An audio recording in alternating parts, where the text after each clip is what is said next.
Look at where we are. We're on this yacht in Miami for Music Week. We're just so excited. So we're learning about the history of progressive house all around the world. And you hear about these residencies. You hear about Sasha and John Digweed at Twilo. You also hear about Hernan at Clubland. In 1996, you became the resident of Clubland, which is Pacha in Buenos Aires, right? There's great accounts like Pacha History BA on Instagram. We can see the photos. But what was the magic of that club, and what was it like to not only play in front of your audience, but plant the seed of progressive house music in Argentina? Today, it's one of the best scenes in the world. It is. Well, thank you for the interview first. I'm happy to be here talking to you guys, and I'm extra happy that you guys are doing all this work, because this is melodic, and the progressive sound is our sound, is our flag, so it's nice to see other people pushing it. So back in the day in Argentina, there was a small scene. Pacha from Ibiza went to open the club in Buenos Aires in 1993. The first 3 or 4 years were not so good, because they have more like a European kind of club culture, and it was a bit like too far ahead for Argentina, for mainstream Argentina. I mean, no, of course, there's always been people in the underground that were involved and understood everything, the people that travel as well, but mainstream, not really. So at the beginning it was tough, and then, as you say, in 1996, it wasn't yet called Clubland. The name Clubland started in 98, but in 96, you were right, is the moment when Pacha, for the first time ever in Argentina, there is a club that is only concentrated on the music and the DJs and the sound system. Before, clubs were promoted by models, and how you say, public relations people, VIP kind of thing, which is fine. I don't mind that, but never the focus was put on the music. So they spend more money on the VIP than in the sound system, or DJs were paid no money at all. Nobody would care about the DJ booth. And then in 1996, Pacha started saying, the directors, they got idea. They say, okay, we're gonna push this way. The start bringing international DJs to the club and putting all the efforts on showing that the center of the club is the music. And instead of having, a bodyguard on the front of the door saying who enters or who doesn't enter, for the first time it was a club that anyone could enter as long as you pay the ticket, you enter and you enjoy the music. So that may sound obvious for other people, but in South America it wasn't like that. It was clubs, as I said, were really much about VIP and kind of thing. So Pacha had that change and became an instant success. It took a while to get a financial success, but from the clubbers' point of view, it was incredible, because they instantly feel like there was something new and something different in the city.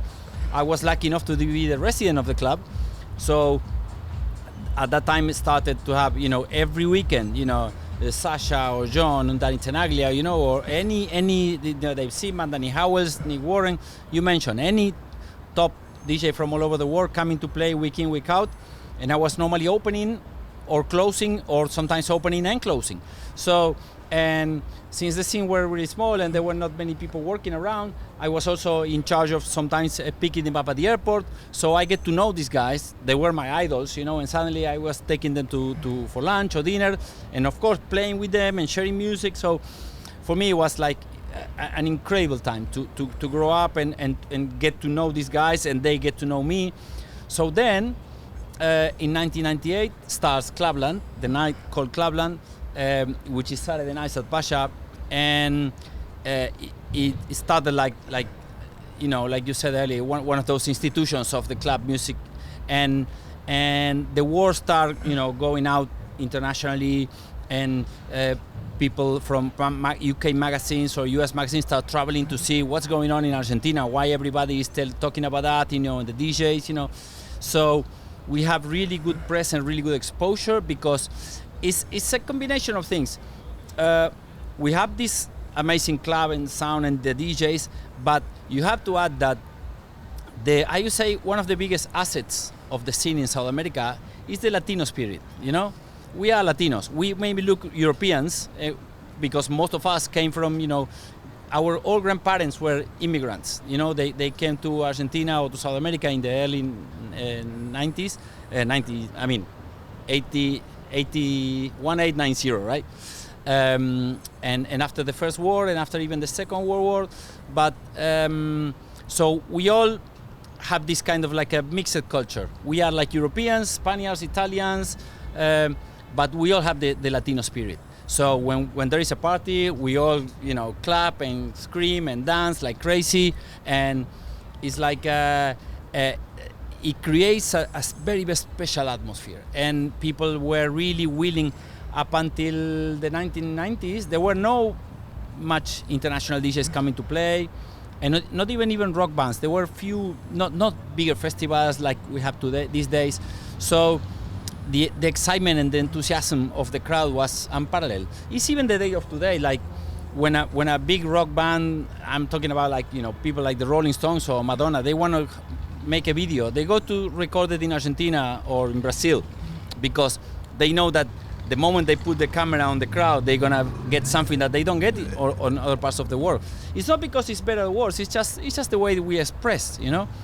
And so for club music, it's amazing. And then I think that's part of how Clubland was so successful. The international DJs playing incredible music, all the global underground guys, all the Renaissance guys, and the mix they had with this incredible crowd that we have every Saturday.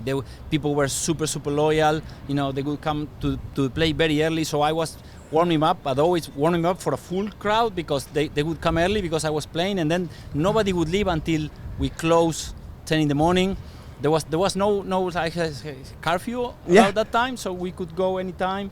And there is something special, which is like Pacha in Buenos Aires. It was located right on the river, and on the river there is a law that the police doesn't interfere. Is the how you say, is the kind of like the marine patrol, let's say. I don't know how you say in your language, but you know. So and the laws are quite different. So there were a lot of things that Pacha could get away with on the riverside that if Pacha would have been located in the middle of the city, probably they had to close at 3 or 4. But they were on the riverside, so no problems. And stuff like that, you know, helps a lot to get the club become in such a legendary place, you know. Definitely. DJs play for long hours and people stay there, and it was like a very, very special time. One word that Dave Seaman and Sander Kleinenberg used to describe the Argentinian audience is patience. And when it comes to progressive house music and constructing, it's cliche, but constructing a journey, totally. The patience from the crowd allows you to bring them up, but then bring them back down and elongate and dramatize this whole experience. We have, I think this comes out of respect. Like, we have a very good culture of warm-up DJs. The warm-up DJs there, we play super slow, respecting who's coming and understanding that the DJ coming next is the start of the night, and you have to make the first part of the night. We are not the main DJ. You understand that, and people understand that too. So they don't expect you to bang in at 1 a.m. They know you're gonna bang in at 5 a.m. And so that lets the DJs feel incredibly free to do whatever they want. Something that I was surprised to find that it wasn't like that in Europe, for example. You know, like where people were entering the club and expecting more up-tempo music, and I think this is like eating the dessert before the main course. You know what I mean? There's no point of that. But for some reason in Argentina, we always understood that. Maybe because one of the things I think it is may have some part is that in the 80s, all the DJs who play in clubs would be like one DJ in the club. So you would play from the first record to the last record, like the open all night long set, but it would be every time. Every time you play would be all night. So you know that if you want to get the energy of the crowd for 6-7 hours, you're gonna have to start playing. So we were like playing the progressive way, because then that's for another question. But I always feel a lot that I like to think that apart the progressive music is the progressive way of playing records, right? And we were always into that before even knowing the word. Like I remember, like, you know, I'm a DJ since I'm 12, and I'm 57 now, so I did this all my life. And way before I knew that there were the UK progressive DJs, like the first one I heard, it was Darren Emerson in 1992, you know, and doing his Got Deco stuff and all that, and Paul Oakenfold and all those guys. The way I was playing, it was a progressive way. Before, but just because that's, in my mind, that's the right way to do it, you know? Definitely. It's common sense. It's like progressive is an approach and a philosophy to the music, more so than a genre or sound. I'll tell you exactly why I think it is. Because if you hear me play, me or any of these guys, you know, we don't play only one style of music, actually. In 6-7 hours, I just come from Stereo Montreal, where I play 14 hours on Saturday. And imagine in 14 hours, I play a lot of styles of music, different things up and down. But the way you mix it is that progressive way of mixing it is that works, you know, techno with deep house, with progressive, with trance, slow it down, you know, and everything you want to play in the middle from that.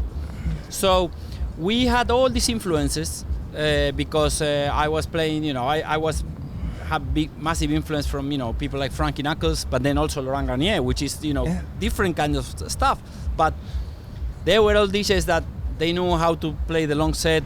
I did my university not in a school, but by going to the Sound Factory bar in New York to hear Frankie Knuckles, and he was playing on his own all night from the first record when there was nobody in the club till the last one where nobody would leave before he said this is the last record, and for me that was the way, you know. So I always felt like the progression is the most important thing, even more important than the music. I mean, in terms of like because that same music playing in the progressive way is gonna make a much better impact than if you play in a different way. Definitely, and it's almost become like a myth at this point. But these DJs start coming. DJs like Paul Oakenfold, our first interview, comes to Argentina, and the myth is like you befriend these guys and you become the first South American cream resident in Europe. But my question is, were you apprehensive or nervous about leaving this behind in Argentina and going over to Europe to cream? Well, yes and no. I mean, you have to have in mind that when that happened, I was 30 years old. As I said before, I started playing at 12, so I had a lot of experience already. I wasn't like I knew how to DJ, right? Yeah. And I knew that I could do it well. That wasn't a problem. But it was about I was not just believing that the Europeans would be interested in me more than 6 months. So when I was, this is funny. In 1998, Paul comes and hear me play. We play together, and he offers me to go with him around the world. And I was moving to London, so I was leaving the best club in South America, where I was the resident every week. So probably it was the best job for a DJ, the best job in the whole South America. I have it, right? And I was quitting it. That's right. not easy. It's crazy. Yeah, but I mean, I didn't doubt, because for me going to England with a Paul Oakenfold, it would be like, how it cannot get better. But I said to the owner of Pacha, listen, okay, I have to go because Paul is offering me to tour with him. I have to go, but please, in a few months probably they're gonna say to me, okay, go back to Argentina, and please keep me in mind, keep me in your mind, because I thought, okay, I'm gonna leave this residency. They're gonna have to look for another DJ, of course, and then I'm not gonna come back and they say, okay, the other guy leaves, Hernan, come back. No, I have to go back to down the ladder to start building again. And I was expecting, like, as I said, I was going maybe to England for 6 months, 8 months, and I end up coming back to Argentina 15 years later, married with kids, you know, like wow. a completely different person. Yeah, that's amazing. And, you know, during this period, 2002, it's one of our fans' favorite all-time mix compilations. Perfecto presents South America. Oh, thank you. Now, thank you very much. What I'm curious about is our fans love knowing the little details behind the stories of building these mixes. And it happens at a time in 2002 where it's like the art of the mix compilation, just before the internet comes around, Or is vinyl, at man. its at its peak. What do Totally. you remember about building that mix and how much work you put into it? The main first different thing, and that is difficult for kids, younger kids to understand, is that this is vinyl only. So you have to mix it and record it, and don't make any mistake, because you have to do it all over again until it's perfect. And then you need to practice. Then, back then, as you say, the world wasn't not connected like this now. So sometimes getting the licenses for the truck, it was a hard time. Luckily, I was Oakenfold and his Perfecto label on my back, so they could, support me in an incredible way. And when I was sometimes calling something and say, "Oh, I'm calling my work with Paul Oakenfold," they would say, "Yes, of course." Everybody would be willing to help me and working and accepting that.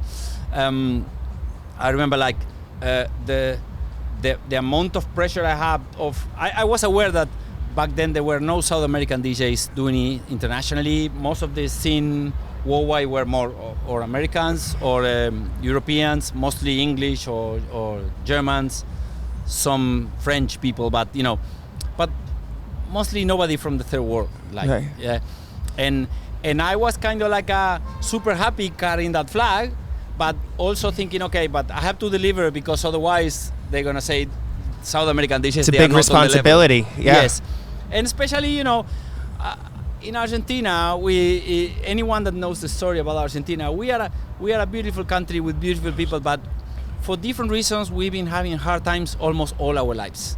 There's never been like 3 years in a row where things were right. Never. Economically, politically, always a problem. The war, the this and that. So I was aware that I had a great chance to give a break to all the DJs behind me, and that if I was doing well, it would open the doors for other DJs. And luckily that happened. It took time, of course, but that happened. And about 2006 or 7, you will start seeing a lot of international DJs going to the festivals in Europe and in the US, and a lot of doors open for a lot of DJs, and I feel like kind of like I'm not necessarily say responsible, but what I think and I know as a fact is that, for example, many kids in Argentina, they saw what I did and they say, okay, if Hernan did, then I can do it as well, at least give it a try. When before that, it never happened. It's so inspiring to me, because this desire of yours to open up doors for the next generation and to give the next generation of DJs and producers exposure with the platform you have has never left, and that's the cornerstone of Resident. Well, that's the idea, yes. Yeah, and I'm glad you say that. Yeah, and so what is it inside you, and what is it about this culture that always wants to be giving back? Well, I don't want to go too philosophical. Yeah. But when I was 11, it came the first movies of Star Wars. I love Star Wars so much. Okay, and one thing that it got me crazy when I was young, it was Yoda telling to Luke Skywalker, teach what you learn, right? And I was young and naive, but that stick to my mind always. And then I always was super aware that it's not that I was better than my other colleagues, DJs in Argentina. I was the one who had the chance to the international exposure and then became a global DJ. It could have been any of the others. It's had me.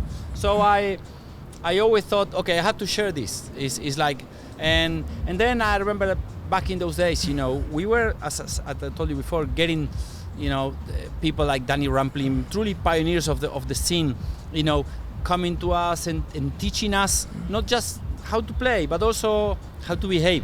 Right. You get, I don't know, Graham Park, the DJs from the Hacienda in Manchester, say to me one day, Hernan, remember, it's nice to be important, but it's more important to be nice. Things like that. They may sound kind of silly now, but we learn a lot from that. And then, for example, Danny Rampling once, he came and he gave us a ton of records for free for us, to the DJs. And I remember saying to Danny, so you are so generous, how can I give you back?